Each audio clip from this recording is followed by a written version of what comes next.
ഒരു കുന്നംകുളത്തിൽ മാത്രം ഒതുങ്ങില്ല പോലീസ് മർദ്ദനത്തിന്റെ കഥകൾ എന്ന് വ്യക്തമാക്കുകയാണ് പുറത്തു വന്നുകൊണ്ടിരിക്കുന്ന വെളിപ്പെടുത്തലുകൾ. പീച്ചിയിലെ ഹോട്ടൽ ഉടമയെയും ജീവനക്കാരെയും പോലീസ് മർദ്ദിക്കുന്ന വീഡിയോ പുറത്തു വന്നിരിക്കുന്നു. കൊല്ലം കണ്ണനല്ലൂർ CI അകാരണമായി ഉപദ്രവിച്ചുവെന്ന് ഫേസ്ബുക്കിലൂടെ പറഞ്ഞത് CPM ലോക്കൽ സെക്രട്ടറി.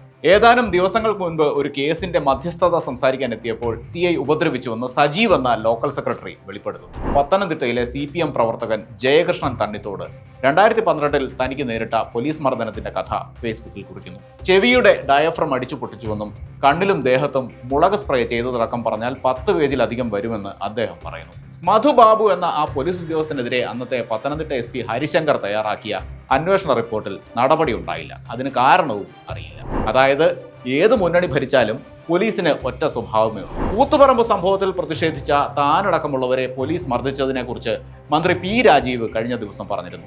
കതിനക്കുറ്റിയിൽ തുണി ചുറ്റി ഇടിച്ച് വാരിയല് ഒടിച്ചതിനെ കുറിച്ച് പോലീസ് എപ്പോഴും ഒരു ഭരണകൂട മർദ്ദന ഉപകരണമാണെന്ന് മന്ത്രി സമ്മതിക്കുന്നു. അതറിയാവുന്ന ഭരണകൂടത്തിന് പോലീസിന്റെ സ്വഭാവം മാറ്റാൻ എന്തുകൊണ്ട് കഴിയുന്നില്ല എന്നതാണ് ഇവിടെ ഉയരുന്ന ചോദ്യം. പോലീസിനെ എന്തുകൊണ്ട് പ്രൊഫഷണൽ ആക്കാൻ കഴിയുന്നില്ല എന്നത്. കുന്നംകുളം സംഭവത്തിൽ പോലീസുകാരെ സസ്പെൻഡ് ചെയ്തതുപോലെ താൽക്കാലിക പരിഹാര മാർഗങ്ങൾ സ്വീകരിച്ചുകൊണ്ട് സേനയുടെ മനോവീര്യത്തിന്റെ ജാമ്യമെടുക്കാനാണോ ഉദ്ദേശിക്കുന്നതെന്നതും വ്യക്തമാക്കേണ്ടതുണ്ട്.